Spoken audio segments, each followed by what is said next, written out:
नमस्कार सर्वांना. आज आपण ऐकणार आहोत 10 secrets of success and inner piece.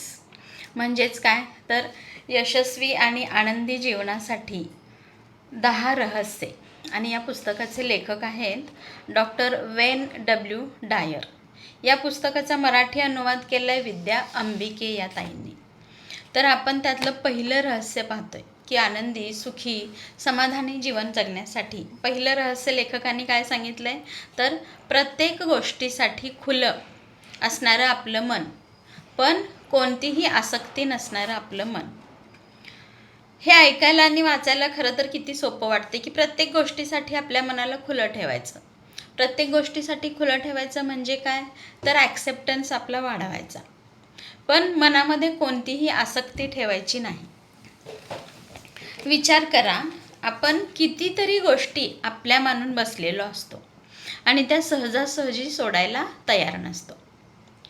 तुम्हीच विचार करा की बघा, तुम्ही जिथं राहताय ते तुमचं स्थान, तुमच्या परंपरा, तुमचे विश्वास, तुमच्या चाली, रीती, रूढी, तुमचे किचनमधले स्वयंपाकाचे जे काही पारंपरिक पदार्थ असतील किंवा नवीन रेसिपीज असतील, तुमचे आईवडील, त्यांचे विचार, तुमच्या शरीराचा आकार, उकार, रंग, तुम्ही स्त्री आहात की पुरुष आहात. तर ह्या ज्या सगळ्या गोष्टी असतात ना, ज्या आपण परंपरेने मानून बसलेलो आहोत, तर त्या आपण सोडायला तयार असतो का? नाही.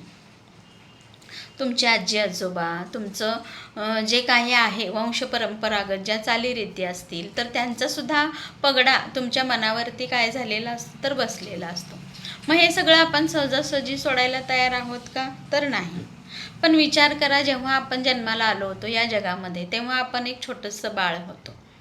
मग तेव्हा आपल्यावरती या सगळ्या विचारांचा, परंपरांचा, सामाजिकतेचा पगडा होता का? नाही.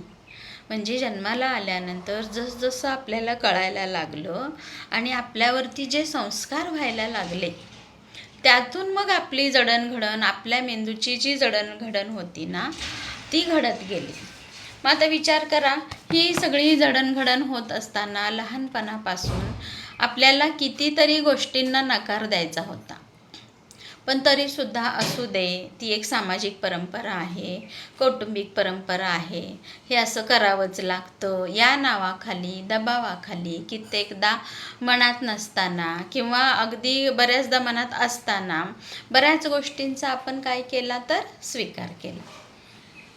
तुम्हाला असेही काही लोक भेटले की त्यांनी तुमच्या मनाला सगळ्या शक्यतांसाठी खुलं ठेवण्याचं प्रोत्साहन दिलं असेल, पण समाजाच्या, जमातीच्या, जातीच्या या सगळ्या परंपरेच्या दृष्टिकोनातूनच जे योग्य होतं, जे योग्य आहे असं तुम्हाला लोकांनी सांगितलं, घरच्यांनी सांगितलं, तुमची जडणघडण केली, त्याप्रमाणे तुम्ही तुमच्या जीवनाची संकल्पना बनवली, तुमचा धार्मिक विश्वास बनवला, तुमची वेशभूषा तुम्ही बनवून घेतली आणि तुमची भाषा देखील त्याच पद्धतीने काय झाली तर बनत गेली.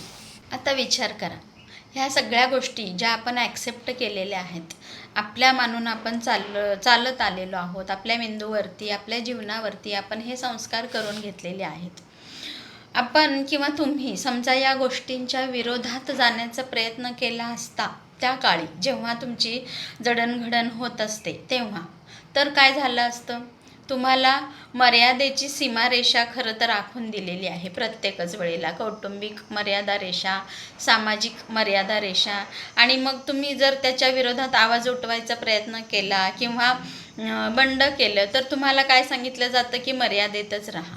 मर्यादेच्या आतमध्ये जितक्या शक्यता आहेत त्या सगळ्या शक्यतांचा काय करा, तुम्ही तुमच्या मनाने स्वीकार करा. त्या मर्यादा रेषेच्या आतच राहायला तुम्हाला शिकवलं गेलं असतं. मग तुम्ही ज्या धर्माचे असाल त्या धर्माचा आदर करा, सन्मान करा, हे देखील तुम्हाला शिकवलं गेलं. तुमचे पालक ज्या कोणत्या रूढी, परंपरा आजपर्यंत पाळत आलेले आहेत आपल्या वंशपरंपरेनुसार, तर त्या देखील विचारांचा, विचारसरणीचा आदर करा असं तुम्हाला शिकवलं गेलं आहे. मनावरती मर्यादा घालण्याचं पण बंधन तुम्हाला आहे, पण केवढं तर तुमच्या ह्या सीमारेषेच्या, मर्यादेच्या आतमध्ये राहूनच तुम्ही काय करायचं आहे तर मर्यादा रेषा आपली आखायची आहे. परंतु एक लक्षात घ्या, जेव्हा आपल्यावरती आपली ही जडणघडण होत असताना आपल्यावरती ही बंधनं लादली गेली किंवा आपल्यावरती बंधनं म्हणण्यापेक्षा आपण संस्कार म्हणूयात, तर हे संस्कार केले गेले, तर तो काळ आणि आजचा काळ खरं तर खूप वेगळे आहेत. आजच्या काळापेक्षा तो काळ अतिशय वेगळा होता. तेव्हा लोकसंख्या कमी होती. शिवाय प्रत्येक माणसाचं जग हे काय होतं, मर्यादित होतं. आजच्यासारखं डिजिटल माध्यमांचा लोक वापर करत नव्हते त्या काळामध्ये.